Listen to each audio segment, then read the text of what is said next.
हरे राम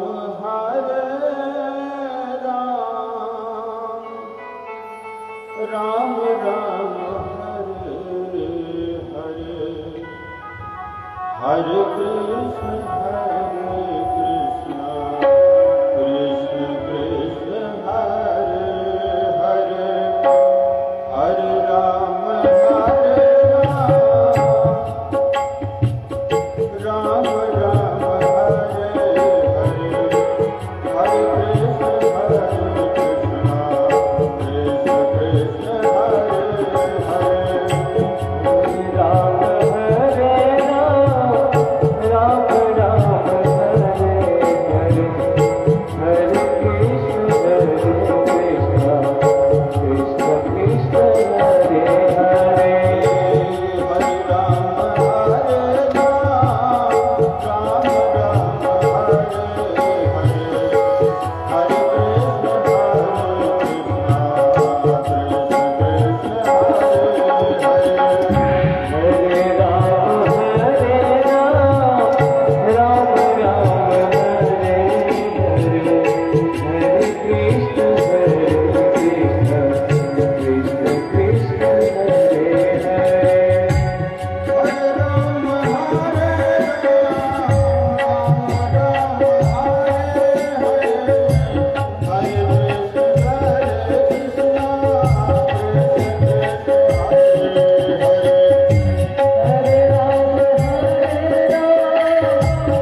आज श्रीमद्भागवत कथा का द्वितीय दिवस। कल भागवत कथा का शुभारंभ हुआ और हम सबने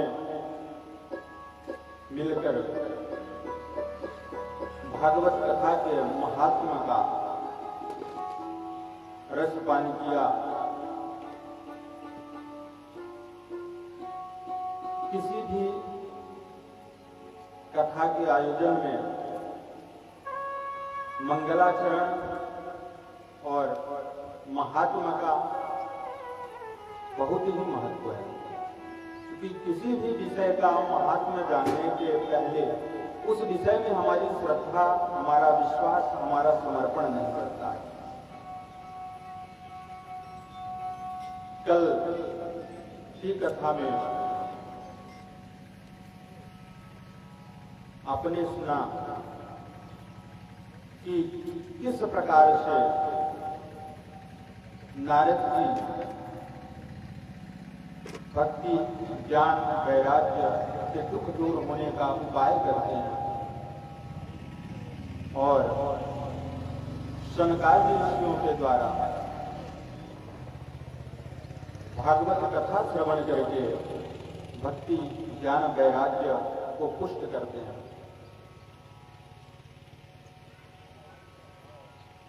और भागवत कथा के महात्म्य में यह भी बतलाया गया कि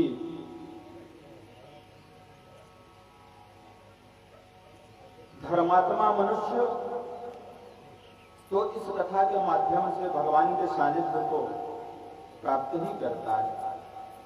कोई अधर्मी पुरुष हो, कोई जन्म जन्मांतर का पापी हो, जिसका जीवन पापोमय ही हो, ऐसा व्यक्ति भी अगर मरने के बाद प्रेत, पिशाच आदि की योनि को प्राप्त किया हुआ हो, उसे भी भागवत कथा के प्रभाव से दिव्य लोक की प्राप्ति होती है, भगवान का सानिध्य प्राप्त होता है। आइए आज हम कथा के प्रथम स्कंध में प्रवेश करते हैं और श्रीमद्भागवत कथा का शुभारंभ करते हुए वेद व्यास जी ने 3 श्लोकों में मंगलाचरण किया है। जब हम किसी भी ग्रंथ का शुभारंभ करते हैं तो किसी देवता की स्तुति की जाती है, किंतु श्रीमद्भागवत एक ऐसा ग्रंथ है जिसके शुभारंभ में व्यास जी ने किसी देवता का नाम नहीं लिया है, किसी देवता का नाम लेकर स्तुति नहीं की है, केवल सत्य की स्तुति की है, क्योंकि भागवत ही सत्य है, ऐसा व्यास जी ने लिखा है।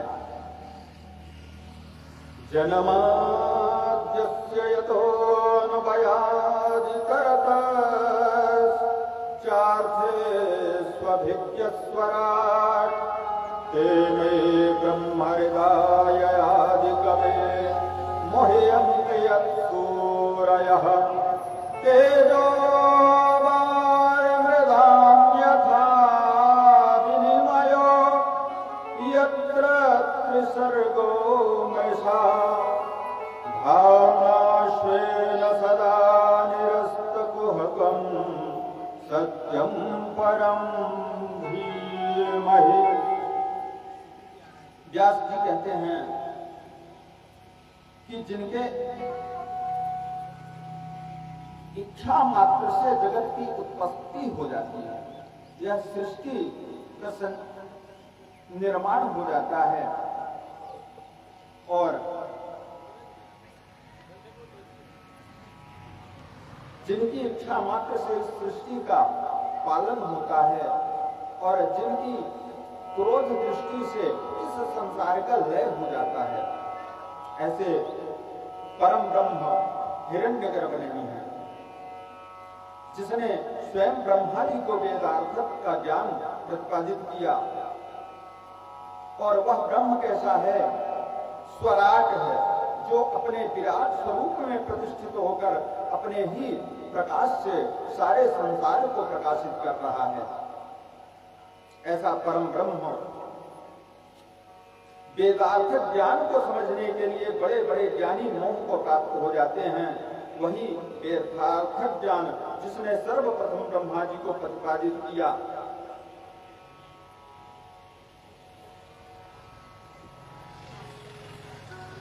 जैसे तेजोमय रश्मियों में जल में स्थल का और स्थल में जल का भ्रम हो जाता है, वैसे ही यह जागृत स्वप्न सुषुप्ता रूप में जो सृष्टि है, उस परमात्मा की सत्या की वजह से सत्यव्रत प्रतीत होती है।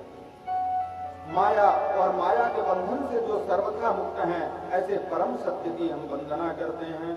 सत्यम परम धीमहि। श्रीमद् भागवत महापुराण के पहले भी सत्य है, मध्य में भी सत्य है और अंत में भी सत्य है। इसलिए व्यास जी ने प्रथम श्लोक में ही सत्य की वंदना की। सत्यम परम धीमहि।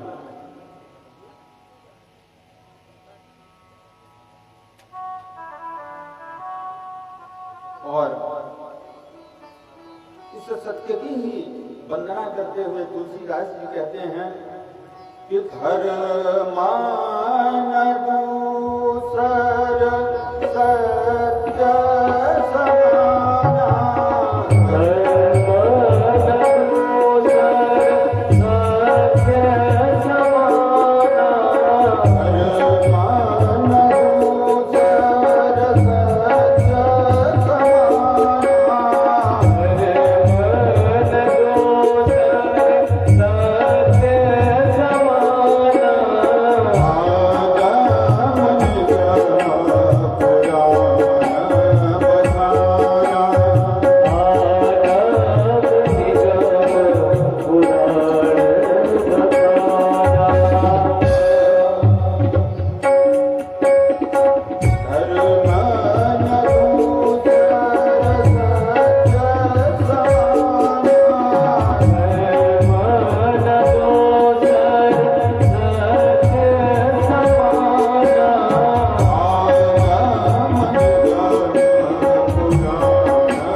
और सत्य के समान कोई दूसरा धर्म नहीं है।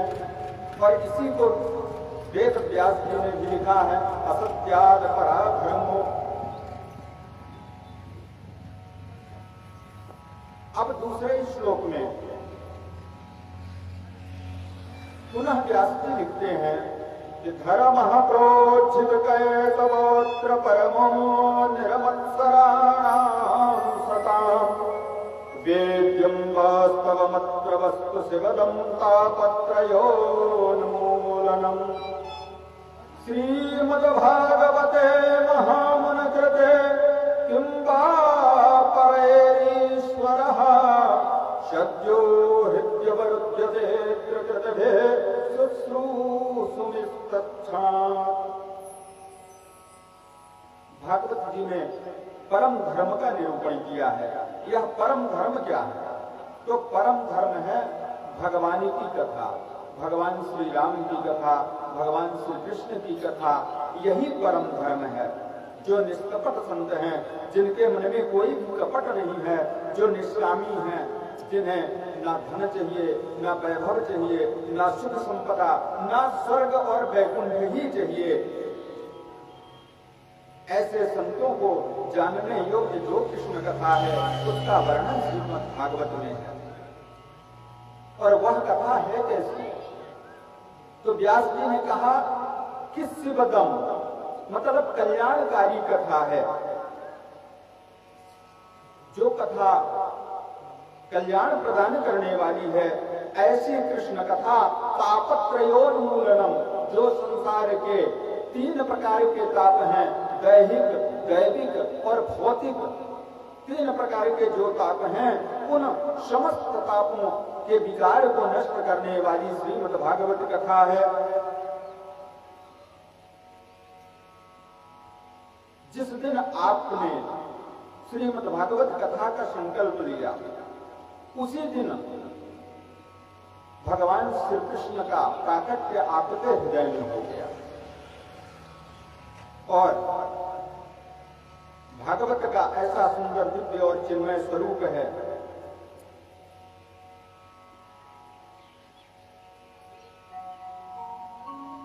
निगम कल्पतरोरगलितं फलम् शुकम भागमृत द्रव संयुतम् पिबत भागवतं रसमालयम् मुहुरहो रसिका भुवि भावुका।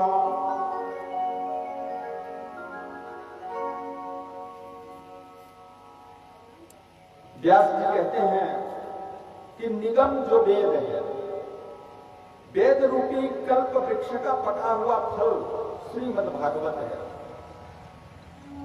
और इस पके हुए फल में सुखदेव जी का मुख लगा, जिसके कारण से यह अत्यंत मीठा हो गया। आप देखते होंगे जिस फल को आज भी सुआ काट दे, तोता काट दे, वह फल अपने आप मीठा निकलता है, क्योंकि सुख का मुख लगने के प्रभाव से वह फल मीठा हो जाता है। और यह फल है कैसा? तो इस फल में ना तो छिलका है, ना ही गुठली है, इस फल में केवल रस ही रस भरा हुआ है। इसलिए कहते हैं पिबत भागवतम रसमालयम्, इस रस को बार बार पिया जाए और जितनी बार पिएंगे उतना ही आपको आनंद प्राप्त होगा। और कहते हैं कभी भी भगवान की कथा सुनने में, भगवान के चरित्र का अवलोकन करने में कभी भी मन को तृप्ति नहीं होनी चाहिए। इस भगवान के चरित्र को जब बार बार आप सुनेंगे तो बार बार नया अनुभव प्राप्त होगा। और इसी के लिए तुलसीदास जी कहते हैं श्री रामचरितमानस में,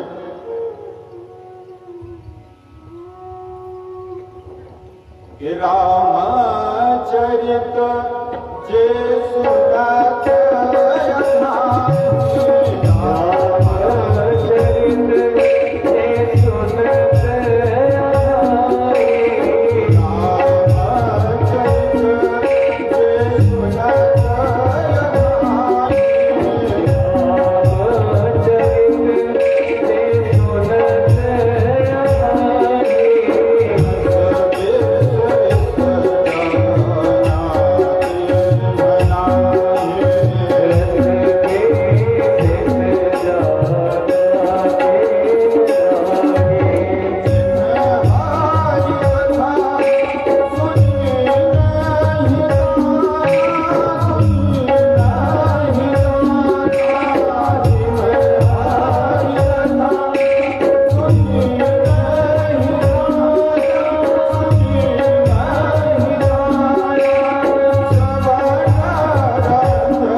श्रवण नहीं किया, उन्होंने इस संसार के जो समस्त सदरस हैं उन रसों का एक भी स्वाद नहीं पाया है।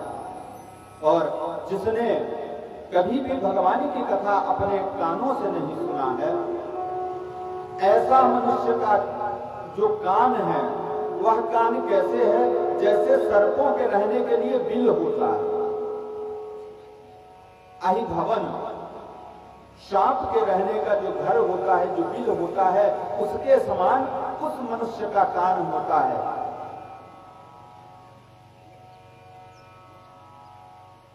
अब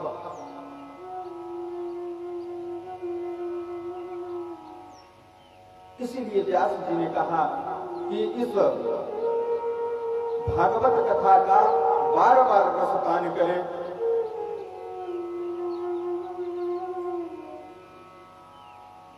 क्योंकि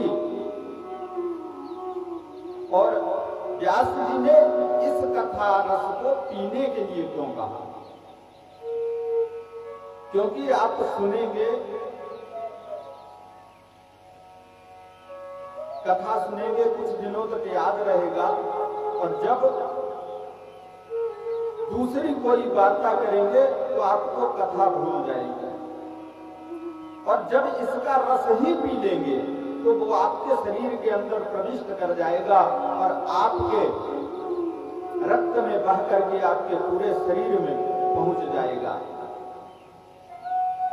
इसलिए व्यास जी ने कहा कि इस कथा का बार बार रस पान करें, इसको पिए।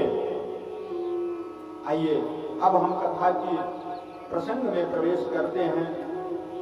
नैमिषारण्य नामक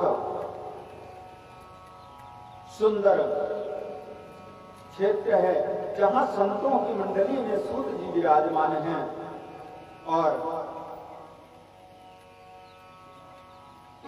ऋषियों के मध्य में उन्होंने भागवत महात्मा का वर्णन किया। तब शौनकादि ऋषियों ने सूत जी से प्रश्न किया, त्वया खलु पुराणानि शेतिहासानि जानघा आख्यातान्यधीनानि धर्मशास्त्राणि यान्युका। शौनकादि ऋषि कहते हैं, हे सूत जी, आप तो इतिहास और पुराणों के ज्ञाता हैं, इसलिए हम आपसे कुछ प्रश्न करना चाहते हैं। हम आपसे यह जानना चाहते हैं, हमारे मन में जिज्ञासा हो रही है, हमारे आप कुछ प्रश्नों का उत्तर हमें प्रदान करें। तो पहले प्रश्न में शौनकादि ऋषियों ने कहा कि मानव के लिए परम धर्म क्या है? क्या परिक्रमा लगाना परम धर्म है?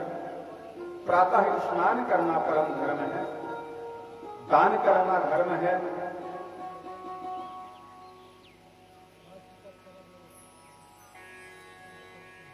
कि मनुष्य को अपने गृहस्थ धर्म का पालन करना ही धर्म है? दूसरा प्रश्न है कि सबसे बड़ा भगवान कौन है? कोई कहते हैं संसार में नारायण बड़े हैं, कोई कहते हैं शिव बड़े हैं, कोई कहते हैं दुर्गा बड़ी है, कोई कहते हैं ब्रह्मा बड़े हैं। अनेक लोग और अनेक विचारधाराएं हैं, पर मैं आपसे हम जानना चाहते हैं कि इस संसार में सबसे बड़ा भगवान कौन है? और यदि भगवान अजन्मा है तो जन्म क्यों लेता है? वेदों ने तो भगवान को अजन्मा कहा है और वह अजन्मा ब्रह्म है। जन्म किस लिए लेता है? किसके कारण जन्म लेता है? कभी वह दशरथ पुत्र राम बन जाता है, तो कभी वह वसुदेव पुत्र कृष्ण बन जाता है। यह किस लिए होता है?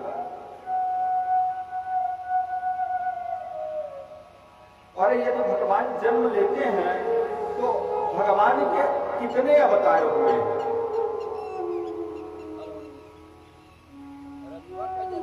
संतों ने कहा, किसी ने कहा कि 10 अवतार हुए भगवान के, कोई कहते हैं कि 24 अवतार हुए भगवान के, और कोई कहते हैं कि हरि अनंत, हरि कथा अनंता।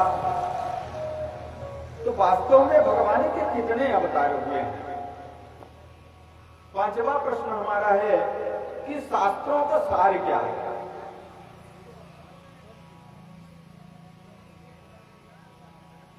और छठा प्रश्न है कि भगवान के गोलोक प्रस्थान करने के बाद धर्म किसकी शरण में गया?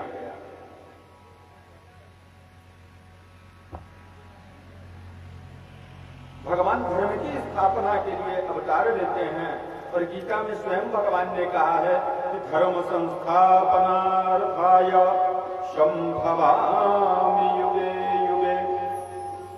यदि भगवान धर्म की स्थापना के लिए युग युग में अवतार लेते हैं, तो जब अपनी लीला का समावर्तन करके भगवान अपने धाम को प्रस्थान करते हैं, उस समय पर धर्म किसकी शरण में जाता है?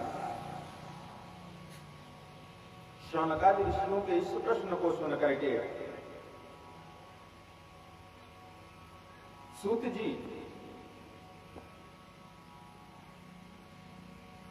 अपने गुरु पुत्र सुखदेव जी का ध्यान करते हैं। यम प्रजनन्तमनुपेतमुपेत कृत्यम द्वैपायनो विरह कातरया जुहावा पुत्रेति तन्मयतया सर्वोऽभिनेदुस्तं सर्वभूतहृदयं मुनिमानतोऽस्मि। सुखदेव जी ने 12 वर्ष तक माता जी के गर्भ में वास किया, और जन्म लेते ही सुखदेव जी का यज्ञोपवीत संस्कार भी नहीं हुआ था, और सुखदेव जी संन्यास लेने की इच्छा से वन को चल दिए। और सुखदेव जी को जाते हुए देखकर हाथ पुत्र करके और व्यास जी अपने पुत्र को वापस करने के लिए उनके पीछे चले। तो व्यास जी की यह दशा देख करके वन के वृक्षों ने नारद को व्यास जी को उत्तर दिया कि हे व्यास जी, आपका यह पुत्र कोई साधारण मनुष्य नहीं है, यह माया से ग्रसित नहीं है, और आपको तो पता ही है कि भगवान नारायण ने स्वयं इसे वरदान दिया है कि यह माया से विमुक्त होगा, इसलिए आप इसके पीछे मत भागिए।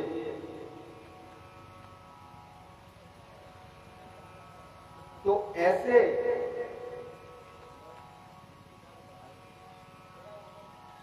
परम तत्व ज्ञानी सुखदेव जी को मैं बारंबार प्रणाम करता हूं। सूत जी ने सुखदेव जी को प्रणाम किया। यह स्वानुभावमखिल श्रुति सारमेकम् अध्यात्मदीकमतिरिशान्तमोऽन्धम् संसारिणां करुणयाः पुराणगुह्यम् तं व्याससूनुमुपयामि गुरुं मुनीनाम्। उसके पश्चात अपने परम गुरु श्री व्यास जी की वंदना करते हैं, और तत्पश्चात नारायणं नमस्कृत्यं नरं चैव नरोत्तमं देवीं सरस्वतीं व्यासं ततो जयमुदीरये। नरों में श्रेष्ठ भगवान के अवतार नर नारायण, माता सरस्वती और व्यास जी को प्रणाम करते हुए सूत जी अब इस कथा का वर्णन करते हैं। तो सूत जी कहते हैं कि हे ऋषियों, सर्वप्रथम इस पृथ्वी पर श्रीमद् भागवत कथा का आयोजन करने वाले जो सुखदेव जी हैं, उन सुखदेव जी के जन्म की कथा मैं आपसे कहता हूं। एक समय पर नारद जी के मन में विचार आया कि मैं भगवत कथा का प्रचार प्रसार समस्त संसार में करें। मन में विचार आया कि कौन ऐसा तत्वज्ञानी महात्मा है जिसके माध्यम से इस कथा का प्रचार हुआ।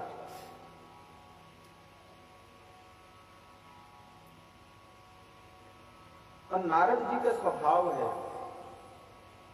कि नारद जी जिसको दर्शन दे देते हैं उस पर अवश्य ही भगवान की कृपा प्राप्त होती है।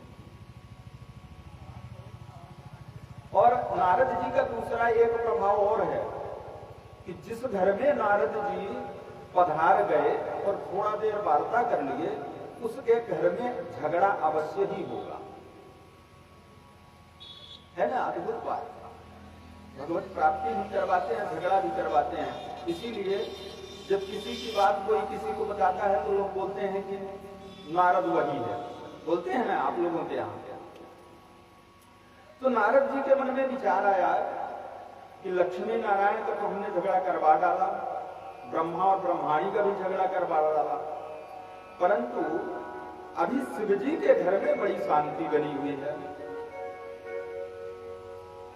तो चलते हैं उनका भी दर्शन कराते हैं। और शिव जी के आश्रम में पहुंच गए। शिव जी को तपस्या करने के लिए, भगवान नाम जप करने के लिए वन प्रदेश में गए हुए थे और माता जी घर में थी। नारद जी ने जाकर के माता जी को प्रणाम किया और माता पार्वती जी जो है नारद जी को अपना गुरु मानती हैं। क्यों? क्योंकि शिव को प्राप्त करने का उपाय नारद जी ने ही हिमाचल जी के यहाँ पार्वती जी को बतलाया था, इसलिए पार्वती जी उन्हें अपना गुरु मानती हैं। पार्वती जी ने स्वागत सत्कार आदि किया, बोला गुरुदेव आपका आगमन हुआ, बड़ी कृपा हुई, बताएं मैं आपकी क्या सेवा कर सकती हूँ, और बहुत दिनों में आपका दर्शन हुआ है। इस संसार के कुछ समाचार हमको भी सुनाइए। नारद जी कहने लगे, देखो बेटी, आजकल मैं लोगों के घर में जाना बंद कर दिया। क्यों? बोले आज मैं देख रहा हूं कि लोगों के अंदर जो प्रेम है वो दिखावा हो गया है, दिखावटी प्रेम हो गया है, कपट भरा प्रेम हो गया है, इसलिए सब जगह जाने का मेरा मन नहीं करता है।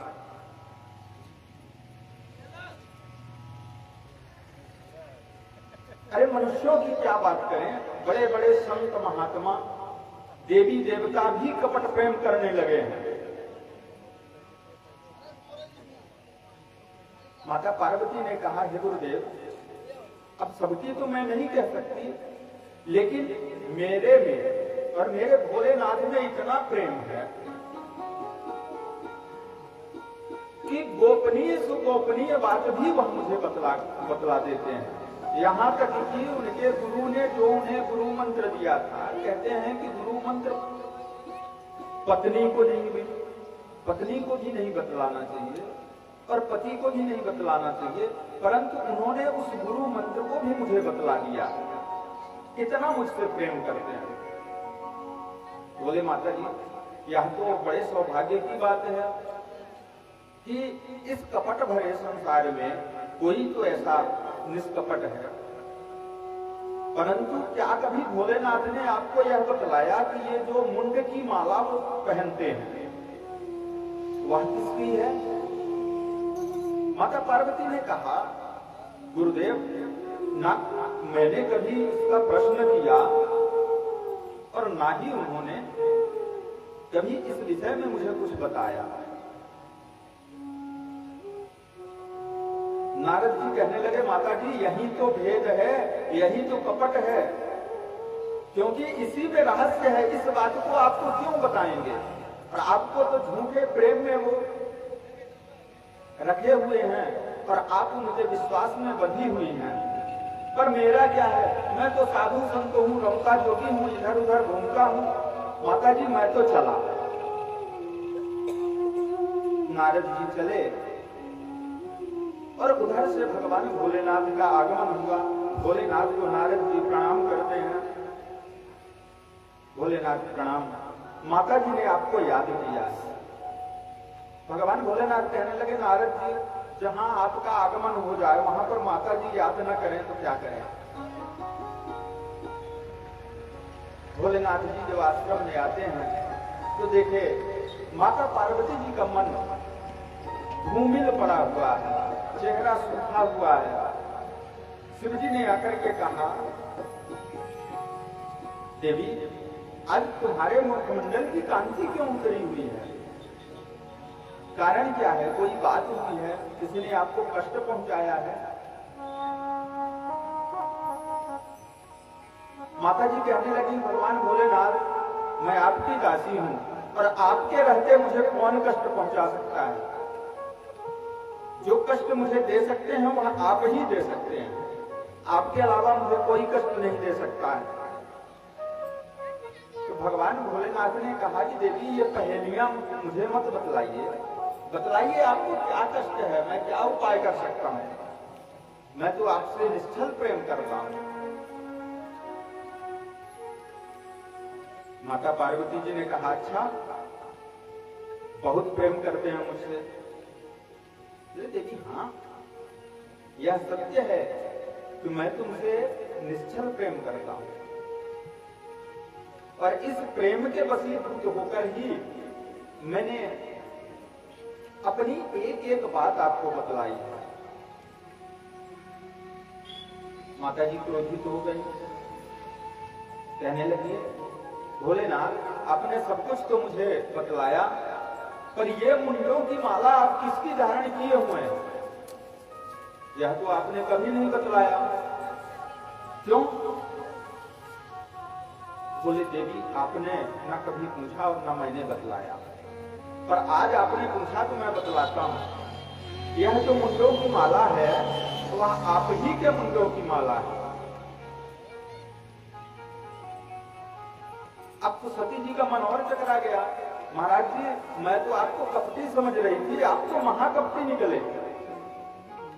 मतलब मेरे मुंडों की माला धारण करके आपने मुझे भी आज तक नहीं बतलाया। बोले, देवी मैं तुमसे इतना प्रेम करता हूं कि जब जब तुम्हारी मृत्यु होती है तब मैं तुम्हारे मुंड को अपने हृदय में धारण कर लेता हूं और यह उन्हीं मुंडों की माला है। पार्वती जी कहने लगी, भोलेनाथ मेरी मृत्यु होती है और आपकी मृत्यु नहीं होती। बोले, हाँ तो आपकी मृत्यु क्यों नहीं होती?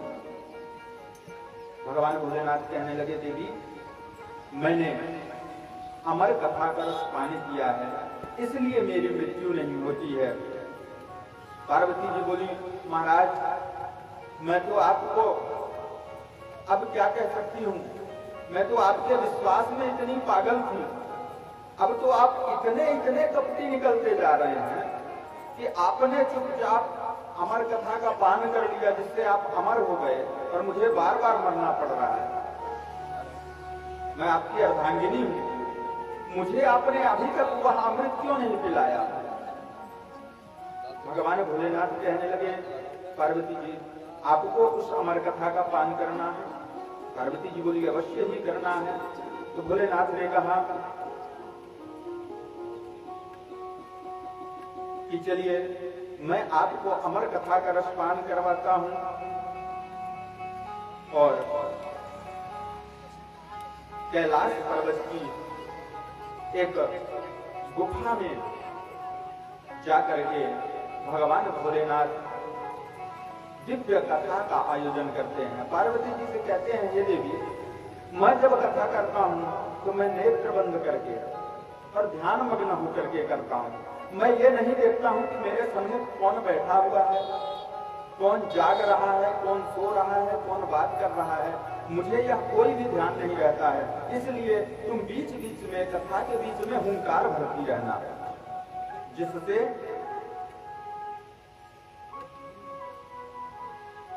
मुझे ऐसा लगता रहे कि आप कथा को सुन रही हैं।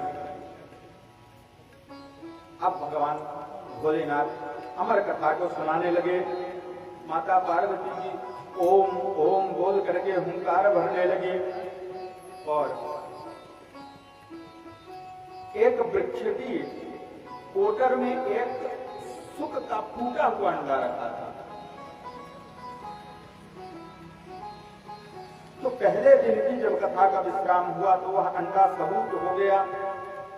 दूसरे दिन की कथा का जब विश्राम हुआ तो उस अंडे में जीव का प्रादुर्भाव हो गया और तीसरे दिन की कथा में एक उस अंडे से सुख पक्षी निकला।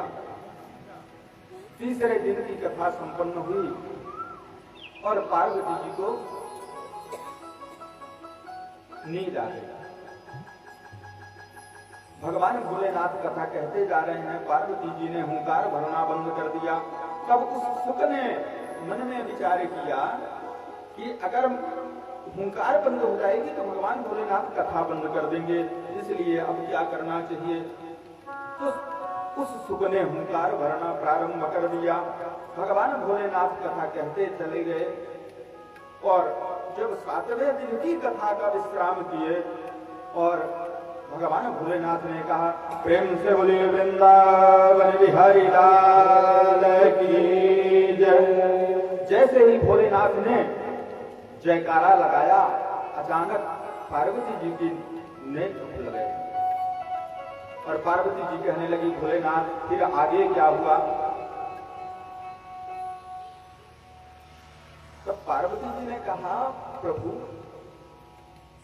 मैंने 3 दिन तक तो कथा सुनी थी, उसके आगे का मुझे कोई ध्यान नहीं है। तब भोलेनाथ ने मन में विचार किया कि ये हुंकार कौन भर रहा था, पर ध्यान लगा करके देखे तो उस तोते को देखे और भगवान भोलेनाथ क्रोधातुर हो गए, अपना त्रिशूल उठा लिए। इसने भगवत कथा की चोरी की है, चोरी से इसने कथा को सुना है, इसलिए मैं इसे दंड दूंगा। और दंड देने के लिए उस सुख के पीछे भागे और वह सुख भगवान भोलेनाथ के भय से भागना प्रारंभ किया और जाते जाते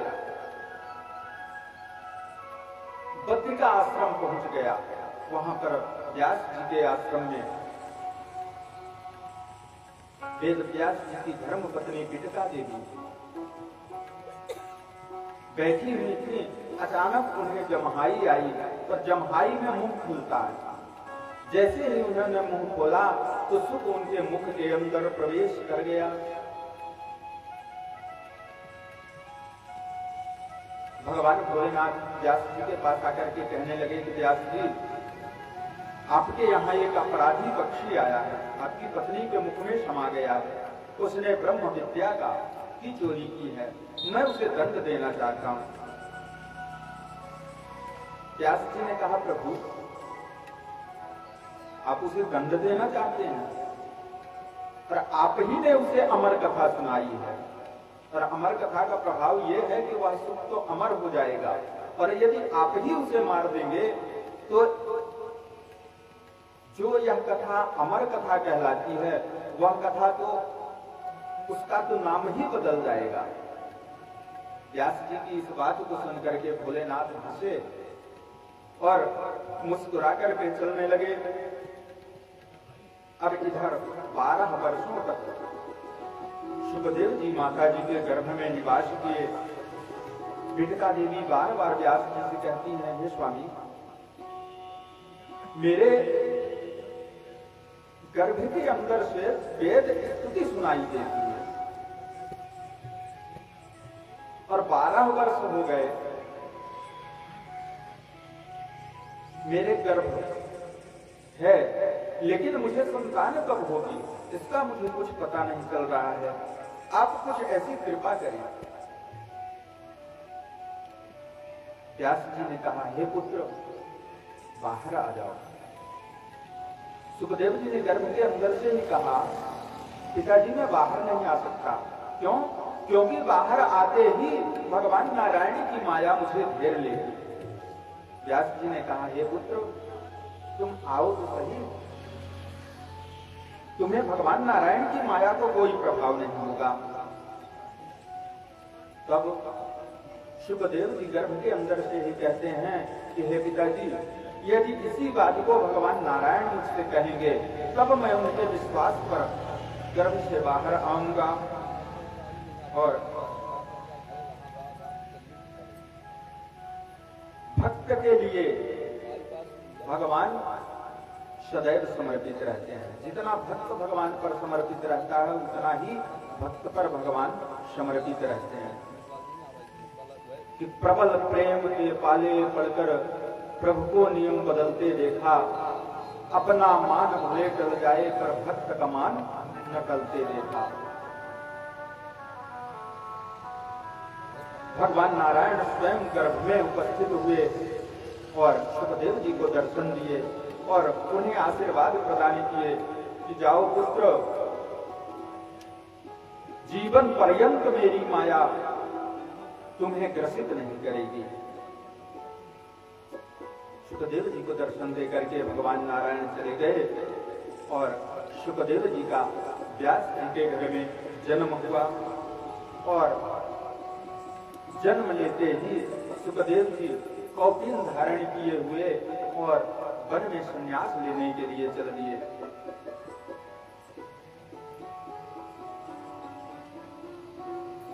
प्रेम से बोलिए श्री सुखदेव महाराज की जय।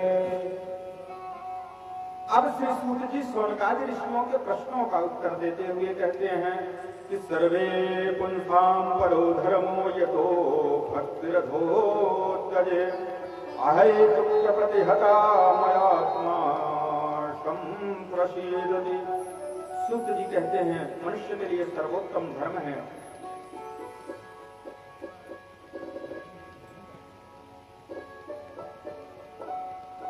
भगवान के चरणों में अनुराग होना। आइए भगवान भोलेनाथ का सुंदर प्रसंग हमने सुना। एक बार भोलेनाथ से प्रार्थना करते हैं कि हे भोलेनाथ, आप हम पर ऐसी कृपा करें कि भगवान के चरणों में हमारी निरंतर प्रीति बनती रहे, हमें इस संसार के भय से भयमुक्त कर दीजिए। आइए प्रेम से भगवान शिव का एक भजन करते हैं, उसके बाद कथा प्रसंग में आगे बढ़ते हैं। कैलाश के निवासी नमो बार बार, नमो बार बार आयो शरण तिहार बोले तार तार तो। कैलाश के निवास नमो बार बार, नमो बार बार आयो शरण तिहार बोले तार तार तो, तार तार तो, तार तार तो। कैलाश के निवास नमो बार बार, नमो बार बार आयो शरण तिहार बोले तार तार तो, आयो शरण तिहार प्रभु तार तार तो। कैलाश के निवास नमो बार बार, नमो बार बार आयो शरण तिहार बोले तार तार तो, आयो शरण तिहार बोले तार तार तो।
बोले कैलाशपति भोलेनाथ की जय।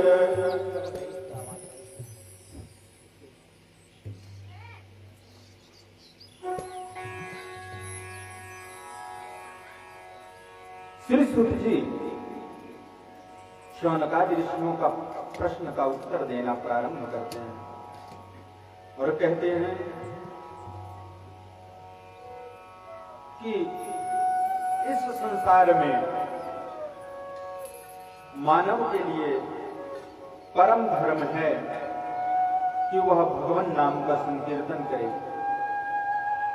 भगवान का पूजन करे, भगवान का यजन करे और भगवान नाम का स्मरण करे, भगवान के सहारे ही अपने जीवन का प्रचालन करे और यही मनुष्य का परम धर्म है। दूसरे प्रश्न का उत्तर देते हुए श्री सूत जी कहते हैं कि आपने पूछा था कि श्रेष्ठ देवता कौन है, तो हे ऋषियों, इस संसार में जितने भी देवता हैं सभी श्रेष्ठ देवता हैं। जैसे एक वृक्ष की सैकड़ों जो डालियां होती हैं, उनके पत्ते, फूल और फल होते हैं, वैसे ही इस संसार में एक ब्रह्म के ही समस्त देवतागण स्वरूप हैं। परंतु जैसे डालियों का अपना कोई बल नहीं होता, वैसे ही बिना नारायण के किसी भी देवता का कोई बल नहीं होता। इसलिए जिस भी भगवान का पूजन करें, जिस भी देवता का पूजन करें, उसमें पूर्ण ब्रह्म का अवलोकन करते हुए पूर्ण शक्ति स्वरूप जान करके, चाहे आप शिव जी का पूजन करें, चाहे नारायण का पूजन करें, चाहे राम कृष्ण का पूजन करें, चाहे दुर्गा जी का पूजन करें, चाहे हनुमान जी का करें, पूर्ण ब्रह्म की छवि का और पूर्ण शक्ति का अवलोकन करते हुए सच्चे हृदय से उनका पूजन करें, वही देवता आपका कल्याण करने वाले होंगे। क्योंकि भगवान श्री कृष्ण ने स्वयं कहा है, अनन्या चिंतयन्तो मां ये जनाः पर्युपासते तेषां नित्याभियुक्तानां योगक्षेमं वहाम्यहम्। अन्य की चिंता न करते हुए जो भी मनुष्य मेरी उपासना करता है, उसको मैं योग क्षेम प्रदान करता हूं। यह भगवान श्री कृष्ण का वचन है। अब आपका तीसरा प्रश्न है कि भगवान का नाम अजन्मा है, तो प्रभु ने जन्म कैसे लिया, क्यों लिया? तो हे ऋषियों, प्रभु का कभी जन्म नहीं होता, ईश्वर का जन्म नहीं होता, वह अवतार धारण करते हैं। और जब जब भगवान का अवतार होता है तो धर्म की रक्षा के लिए होता है। इसीलिए श्री रामचरितमानस में तुलसीदास जी ने भी कहा है कि जब जब होई धर्म का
का अवतार धारण करते हैं। और भगवान के प्रमुख अवतारों में 24 अवतारी की कथा का शास्त्रों ने वर्णन किया है, जिनमें पहला अवतार सनत, सनंदन, सनातन, सनत कुमार 4 रूपों में एक साथ भगवान नारायण प्रतिष्ठित हुए। दूसरा अवतार है वराह, तीसरा नारायण, नारद, चौथा नर नारायण, पांचवा कपिल देव, छठा दत्तात्रेय, सातवां यज्ञ नारायण, आठवां ऋषभ देव, नौवां पृथु, 10वां मत्स्य, 11वां कच्छप, धनवंतरी, मोहिनी, नृसिंह, वामन, परशुराम, वेद व्यास, राम और बलराम। कृष्ण, हरि, हंस, बुद्ध और कल्कि, ये 24 अवतारों का वर्णन शास्त्रों ने किया है। और भगवान के जितने भी अवतार हुए हैं, उन सब में पूर्ण ब्रह्म का अवतार केवल 2 अवतार है।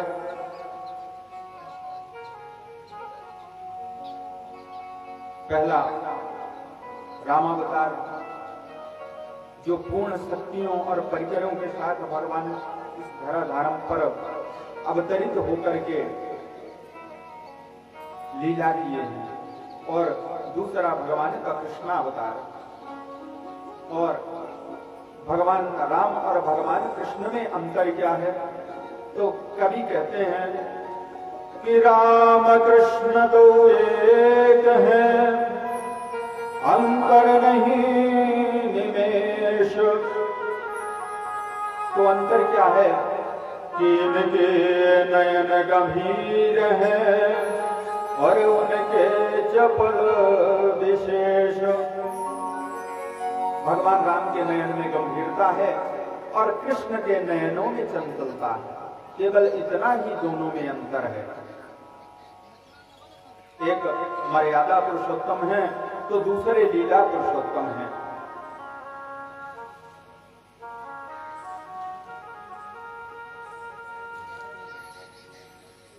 जब सुखदेव जी जन्म के पश्चात वन की ओर चल दिए तो व्यास जी उन्हें लौटाने के लिए उनके पीछे पीछे चलने लगे।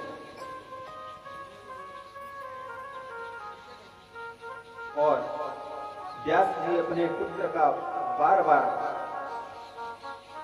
नाम लेते हुए हा पुत्र करके पीछे पीछे जा रहे हैं। आगे जाते हैं तो देखते हैं कि एक सरोवर में स्त्रियां स्नान कर रही हैं। सुखदेव जी आगे आगे निकले तो उन स्त्रियों ने कोई पर्दा नहीं किया। और जैसे ही व्यास जी को समीप आते हुए देखे तो सब स्त्रियां सरोवर से निकल करके अपने अपने वस्त्र लपेट करके खड़ी हो गई। व्यास जी ने कहा, देवियों, अभी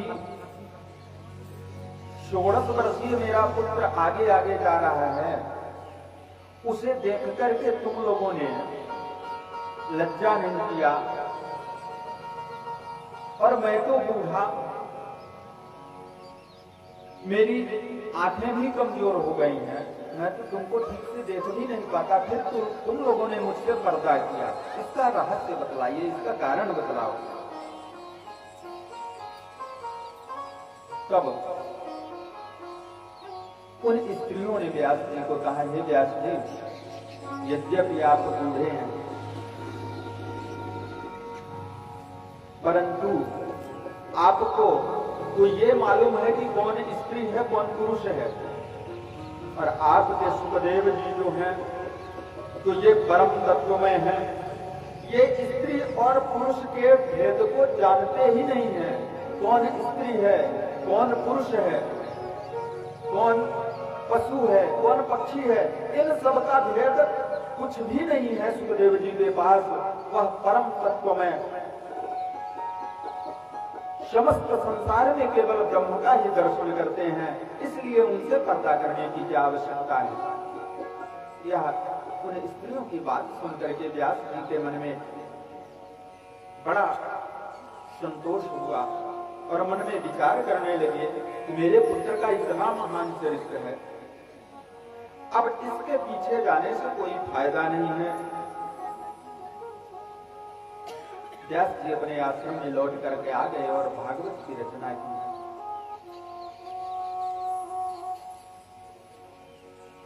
शौनक जी ने कहा कि जब सुखदेव जी संन्यास धारण करने के लिए वन में चले गए तो व्यास जी के पास वापस आकर के उन्होंने भागवत का अध्ययन कब और कैसे किया। तब श्री सूत जी कहते हैं, और यह व्यास जी हैं कौन, किनके पुत्र हैं। तब श्री सूत जी कहते हैं कि नारायणं पद्मभवं वसिष्ठं सत्यं च तत्पुत्र पराशरं च, और ये पराशर के पुत्र पराशर नंदन व्यास जी हैं।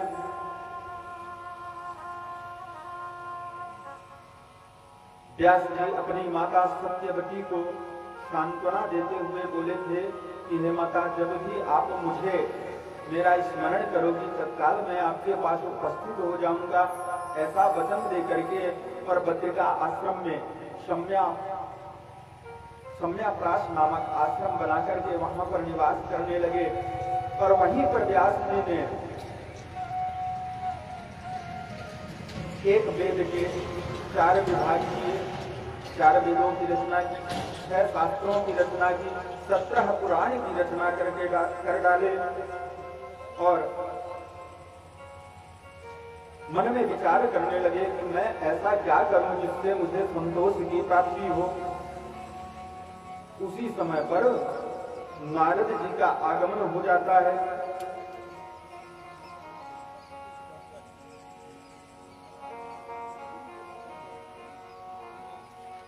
और नारद जी को प्रणाम करके व्यास जी ने कहा, हे नारद जी, अभी तक मैंने इतने ग्रंथों की रचना की, परंतु मेरे मन में अभी भी संतोष नहीं हो रहा है। असंतोष होता है कि मुझसे बहुत कम हुआ है। मैं क्या ऐसा करूं जिसके करने से मेरे मन को संतुष्टि प्राप्त हो। तब श्री नारद जी कहते हैं कि व्यास जी, अभी तक जितनी रचनाएं आपने किया की, क्या किसी में किसी देवता के जन्म से लेकर के और समस्त लीलाओं का आपने वर्णन किया है? व्यास जी ने कहा, नहीं, ऐसा तो अभी तक मैंने नहीं किया। तो नारद जी कहते हैं, व्यास जी, अब आप एक ऐसी रचना कीजिए जिससे इन समस्त पृथ्वीवासियों का कल्याण हो और भगवान श्री कृष्ण के अद्भुत चरित्र का भागवत की रचना कीजिए। व्यास जी कहने लगे, हे भगवान, अब तो मेरा बुढ़ापा आ गया है और इस स्थिति में इतनी बड़ी रचना मैं कैसे कर पाऊंगा।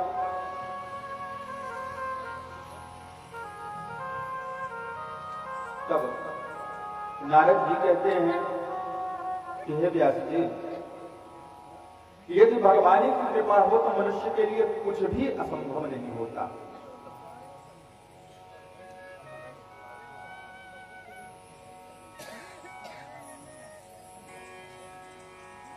क्योंकि मूकं करोति वाचालं पंगुं लंघयते गिरिं यत् कृपातमहं वन्दे परमानंदमाधवम्।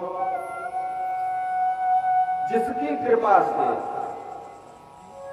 मूक मनुष्य, जिसको गूंगा बोलते हैं, गूंगा मनुष्य बोलने लगता है, लंगड़ा मनुष्य पहाड़ में चढ़ जाता है, ऐसे कृपा वत्सल भगवान नारायण की शरण में जाइए, आपका यह मनोरथ अवश्य ही सफल होगा।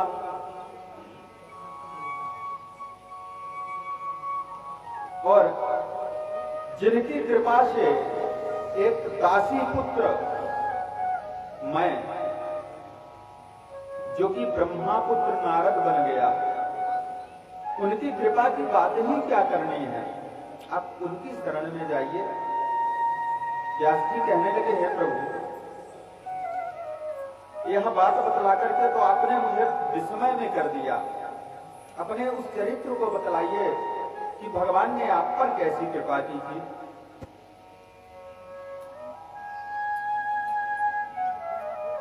तब नारद जी अपने पूर्व चरित्र का वर्णन करते हैं कि हे व्यास जी, पूर्व में मैं एक दासी पुत्र था। मेरी मां संतों के आश्रमों में जाकर के सेवा किया करती थी और मैं उस समय पर छोटा था, और उस अवस्था में मैं ऋषियों के बच्चों के साथ खेला करता था।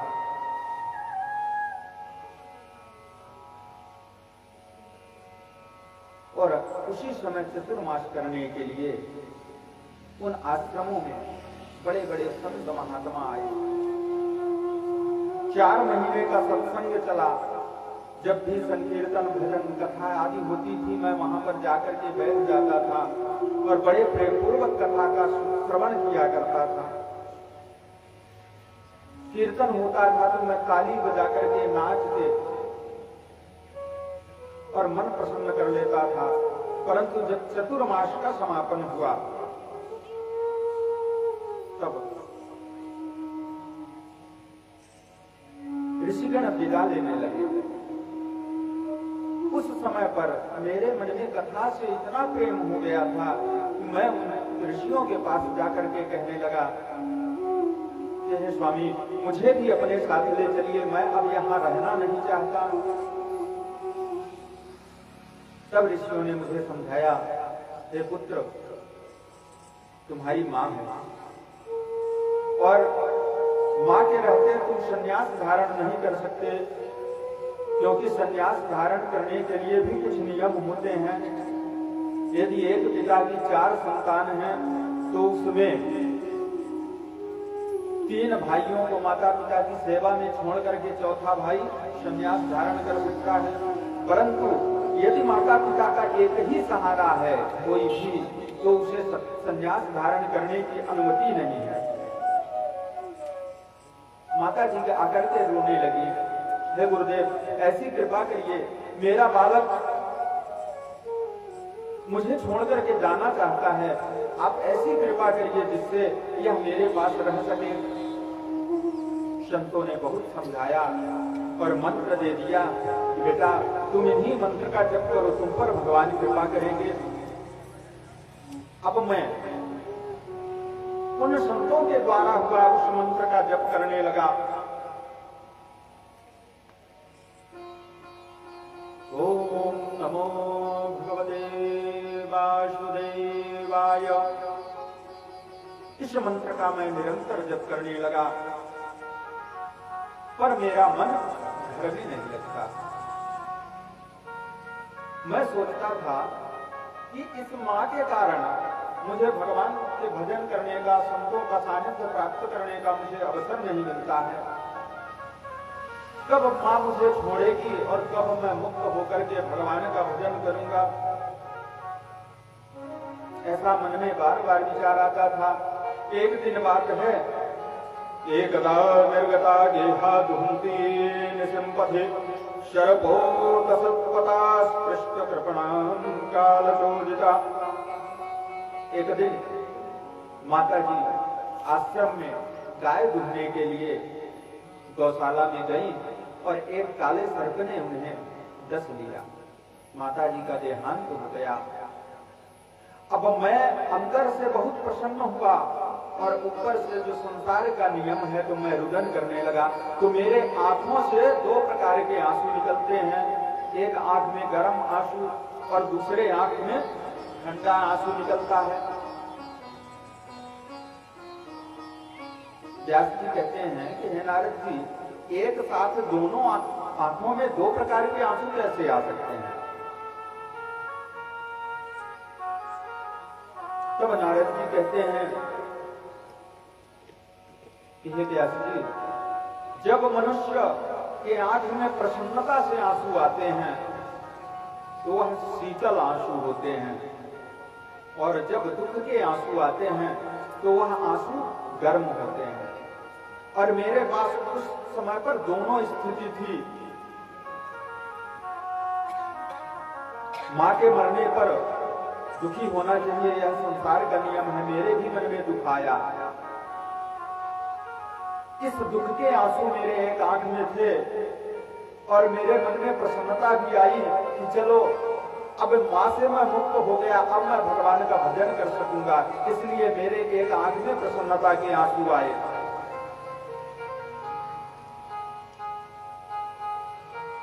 अब मां की समस्त क्रियाओं को संपादित करके मैं बद्रिका आश्रम की ओर बढ़ गया और एक गुफा में जाकर के मैं संतों के द्वारा दिए हुए उस मंत्र का जप करने लगा। ओम नमो भगवते वासुदेवाय, ओम नमो भगवते वासुदेवाय। इस जप को करते हुए मुझे कुछ समय व्यतीत हुआ। उसी समय पर ऊपर से आकाशवाणी होती है कि हे बेटा, अभी तुम्हारा संकल्प प्रबल नहीं है, अभी तुम्हारे संस्कार श्रेष्ठ हैं। इस जन्म में मेरा दर्शन तुम्हारे लिए संभव नहीं है। अब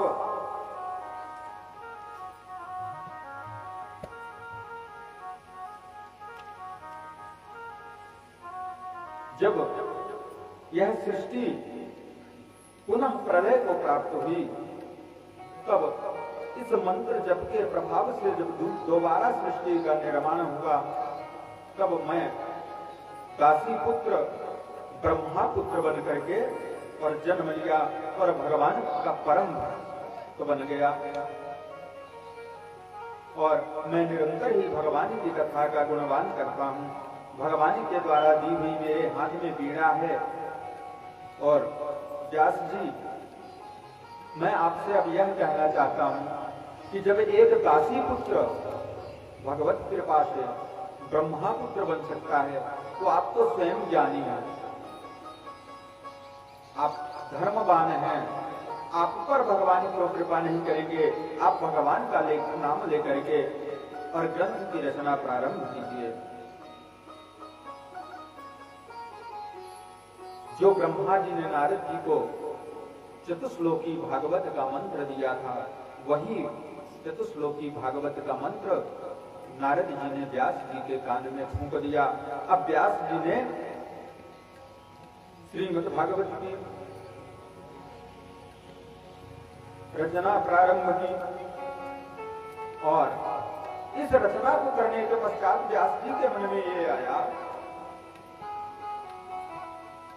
कि इतनी सुंदर रचना तो मैं कर डाला, पर इस रचना को संसार में प्रतिष्ठित कौन कर सकता है? इतनी दिव्य रचना है, इसका प्रचार प्रसार करेगा कौन? तब व्यास जी को ध्यान आता है कि मेरा पुत्र जो कि संन्यास धारण करने के लिए चला गया है, उसी को इसका अध्ययन कराया जाए, तब इस दिव्य कथा का प्रचार प्रसार इस संसार में हो सकेगा। अपने दो शिष्यों को बुलाए और उन्हें कुछ मंत्र देकर के सुखदेव जी के पास भेज दिए। व्यास जी के शिष्य जाकर के सुखदेव जी जहां तपस्या कर रहे थे, कुछ में दूर में जाकर के भागवत के मंत्रों का गायन करते हैं। वरहापीडं नटवरवपुः कर्णयो कर्णिकारं बिभ्रत्वा सह कनककपिसंवैदयन्तीं च मालां रन्ध्रान् वेणोरधरसुधया पूरयन् गोपवृन्दै वृन्दारण्यं स्वपदरमणं प्राविशद्गीतकीर्तिः।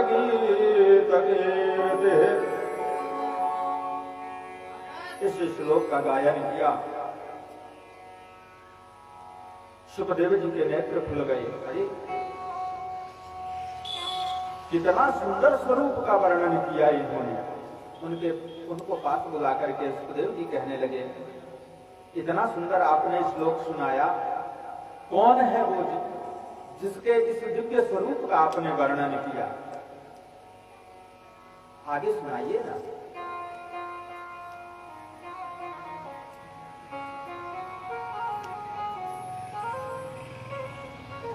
अहो वकीयं स्तनकालकूटं जिघांसया पायताप्यसाध्वी लेभे गतिं धातृजितां ततोऽन्यं तं वा दयालु शरणं व्रजेम। एक श्लोक पुनः शिष्यों ने सुनाया कि जिस पूतना ने जहर लगा करके स्तनों में और श्री कृष्ण को इसका पान कराया, उस पूतना को धात्री की गति प्रदान कर दिए। ऐसे संसार में भगवान श्री कृष्ण से दयालु और दूसरा कौन हो सकता है? सुखदेव जी कहने लगे, आगे भी सुनाइए।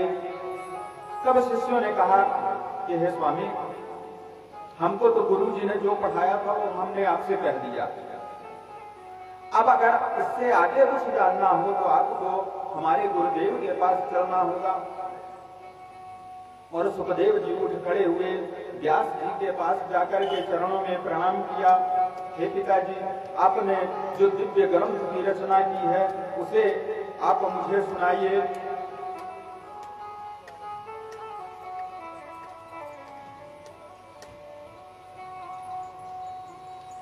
अब श्री व्यास जी सुखदेव जी का परीक्षण करने के लिए जनक जी के पास भेजते हैं और जनक जी को संदेशा दिलवाते हैं कि यह मेरा बालक है, इसका अच्छी तरह से परीक्षण करके और बताइए कि इसे भागवत ज्ञान देने लायक है कि नहीं है।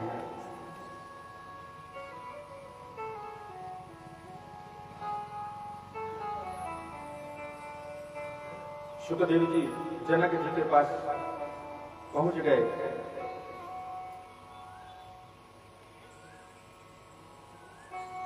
सेवकों ने जाकर के जनक जी को सूचना दिया। जनक जी कहते हैं कि उन्हें कह दो कि अभी मैं काम में व्यस्त हूं, थोड़ा देर में आता हूं। सुखदेव जी उसी स्थान पर 7 दिन तक खड़े रह गए। 7 दिन के बाद आकर के जनक जी ने देखा, अरे इतना धैर्य वाला यह बालक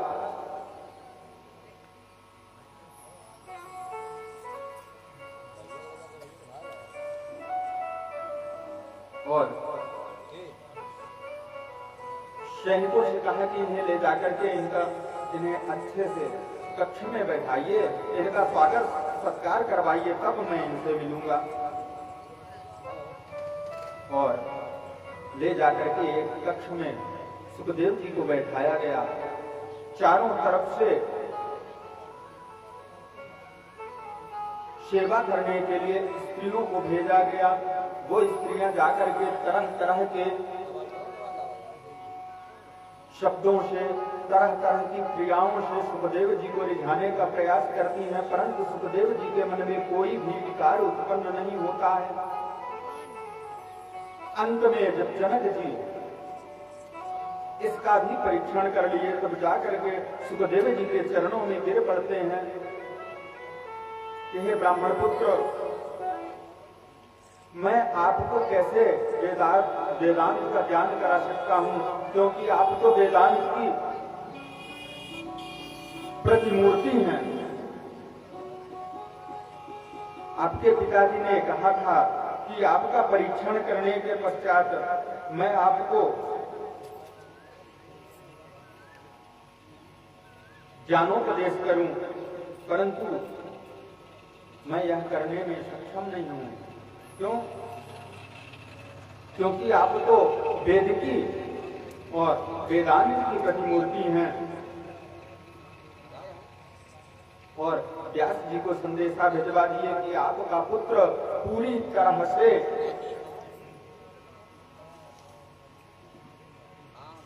ब्रह्म ज्ञान प्राप्त करने के योग्य है।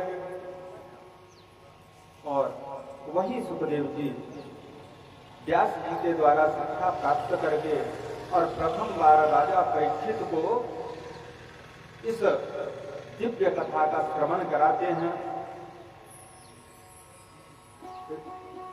शौनकादि ऋषि कहने लगे कि हे महाराज, जिन महाराज परीक्षित को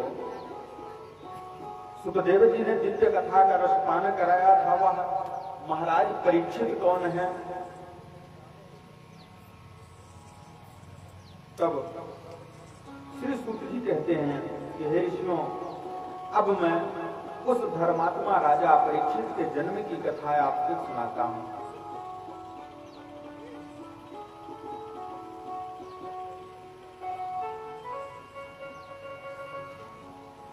कौरव पांडव में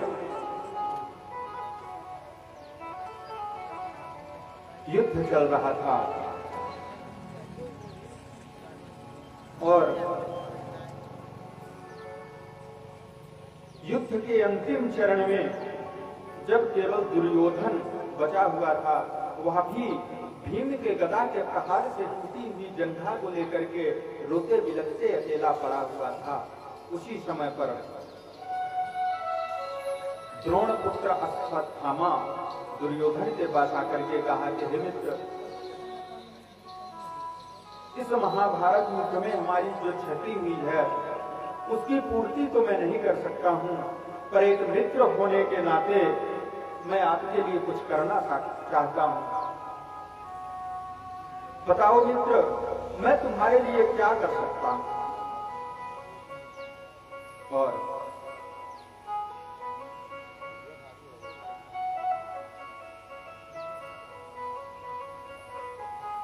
दुर्योधन ने कहा कि हे मित्र, यह संपूर्ण महाभारत हुआ, दोनों तरफ से जन की हानि हुई, परंतु मेरे मन में एक कामना अभी अधूरी रह गई। कौरव दल से हमारी माता के 100 पुत्र थे और 100 में से 99 मर चुके हैं, अकेला मैं बचा हूं। और पांडव में से 5 बचे हुए हैं, उनमें से एक भी नहीं मरा। अगर पांडव में से एक भी मर जाता तो मेरे मन को संतोष होता और मैं संतोष से मर सकता, परंतु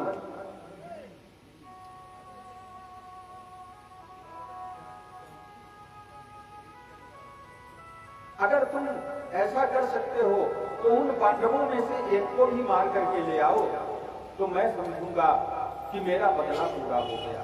अश्वत्थामा ने कहा, हे मित्र, इतनी सरल बात, अभी मैं जाता हूं और उनको मार करके ले आता हूं। और युद्ध के पश्चात भगवान श्री कृष्ण पांडवों लोग को लेकर के भ्रमण के लिए चले गए और इधर पांडवों के जो बिस्तर पड़े हुए थे उनमें द्रौपदी के 5 पुत्र आकर के सो गए और अश्वत्थामा जाकर के उन्हें पांडव समझ करके उनका सिर काट करके ले आया दुर्योधन के पास। दुर्योधन ने जब देखा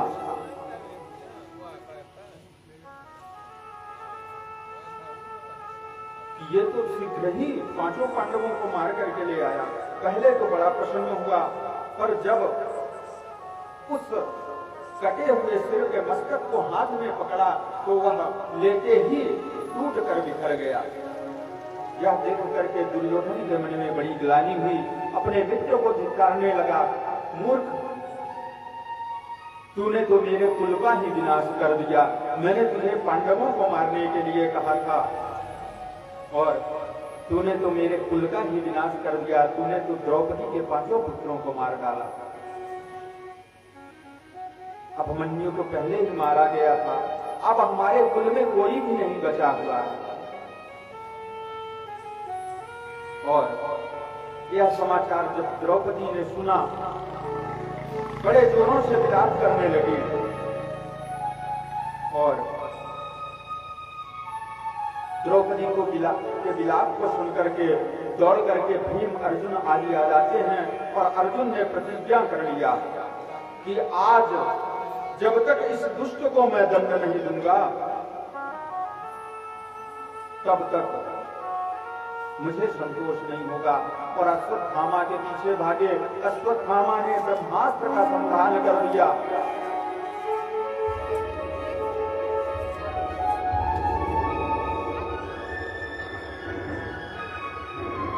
और अर्जुन ने कहा, हे कृष्ण, इस मूर्ख ने तो इस संसार को नष्ट करने के लिए ब्रह्मास्त्र चला दिया है, अब मैं क्या करूं?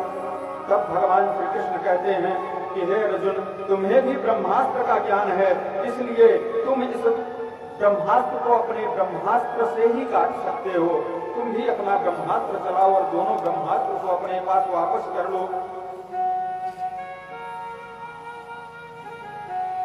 और अर्जुन ने अपना ब्रह्मास्त्र चलाया, दोनों ब्रह्मास्त्र को वापस करके अपने कर्कश में रख लिया। दौड़ कर जाकर के अश्वत्थामा को पकड़ लिए। दंड करने के विचार से जब उसको दंडित करने का प्रयास न किए, उसी समय पर द्रौपदी दौड़ करके आ गई और कहने लगी, हे स्वामी,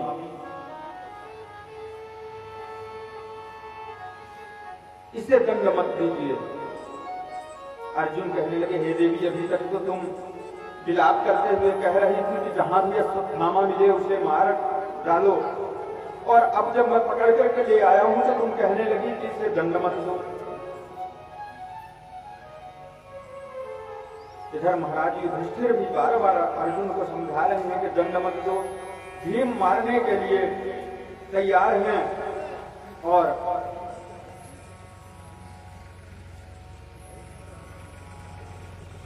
बार बार जब द्रौपदी कहती है कि हे अर्जुन, पुत्र वियोग क्या होता है मैं ये जान सकती हूँ, अच्छे से जान सकती हूँ, और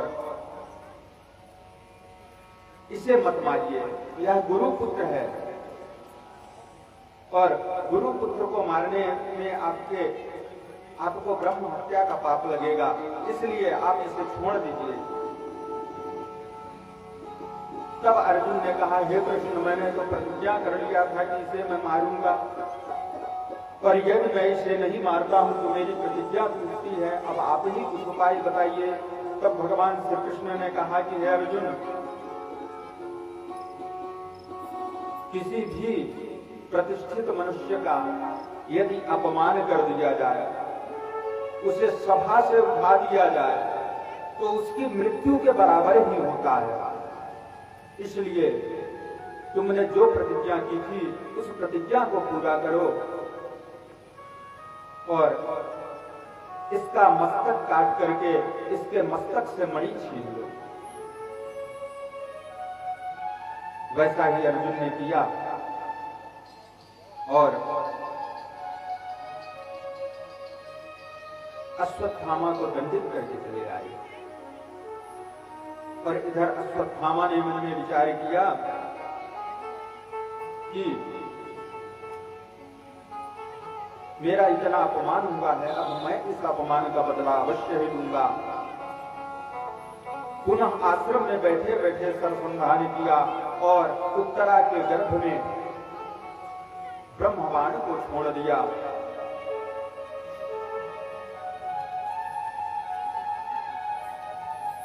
इधर उत्तरा को जब ब्रह्मबाण का भय उत्पन्न हुआ तब दौड़ती हुई भगवान श्री कृष्ण के शरण में आती है। पाहि पाहि महायोगिन देव देव जगत्पते नान्यं तद भयं पश्ये यत्र मृत्यु परस्परम। हे प्रभु, मेरे गर्भस्थ शिशु की रक्षा कीजिए, भले ही मेरे प्राण चले जाएं, आप तो इस संसार के जगत पिता हैं और मेरे कुल की रक्षा करने के लिए केवल मेरा गर्भ बचा हुआ है, और यदि यह भी नष्ट हो जाएगा तो मेरा कुल ही नष्ट हो जाएगा। हे प्रभु, मैं आपकी शरण में हूँ, आप मेरी रक्षा कीजिए। भगवान श्री कृष्ण ने कहा, हे बेटी, तुम चिंता मत करो, और एक अंगुष्ठ प्रमाण का स्वरूप धारण करके भगवान श्री कृष्ण उत्तरा के गर्भ में प्रवेश कर गए और वहां पर जाकर के परीक्षित की रक्षा किए। और भगवान श्री कृष्ण के द्वारा रक्षित उस जब बालक का जन्म हुआ तो उस बालक का नाम परीक्षित रखा गया। और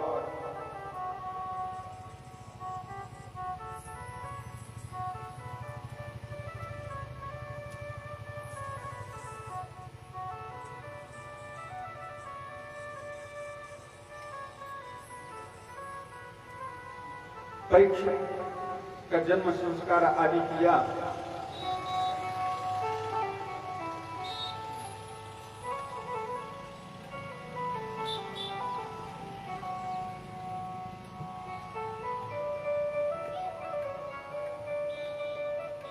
अब इधर उत्तरा की जब रक्षा भगवान ने की तब कुंती मन में विचार करने लगी कि जिसको मैंने अभी तक के छोटा माना, बेटा माना, भतीजा माना, वह तो परम ब्रह्म है। भगवान श्री कृष्ण विदा लेने के लिए माता कुंती के पास जाते हैं, तब कुंती कहती है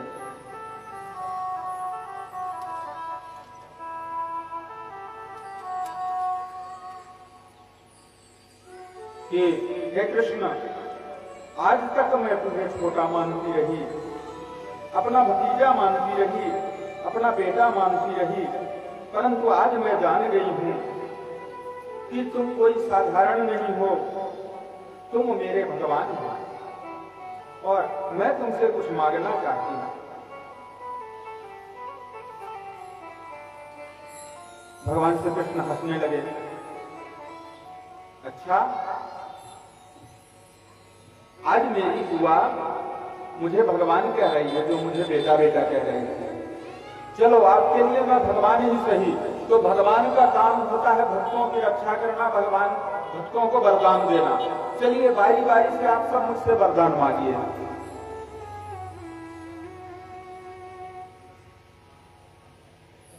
चलिए सबसे पहले इस राज्य के राजा महाराज युधिष्ठिर हैं, वह मुझसे वरदान मांगे।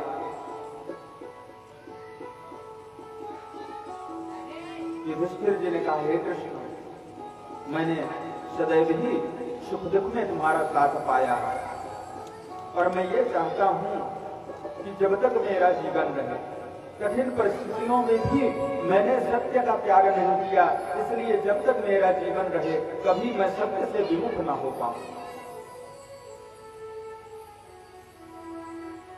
और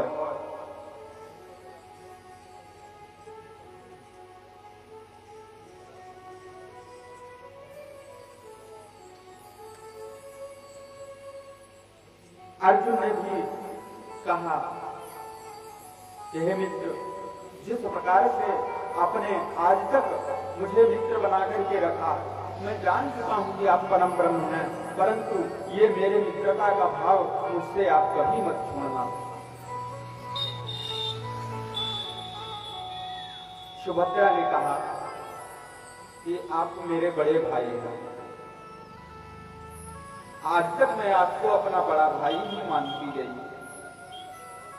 परंतु आज मैं आपसे एक प्रार्थना करता हूं। कृष्ण त्वदीय पद पंकज पंजरांते अद्यैव मे विशदमानस राजहंस प्राणपयान समये कफवातपित्वे कंठावरोधन विधौ स्मरणं कुतस्ते।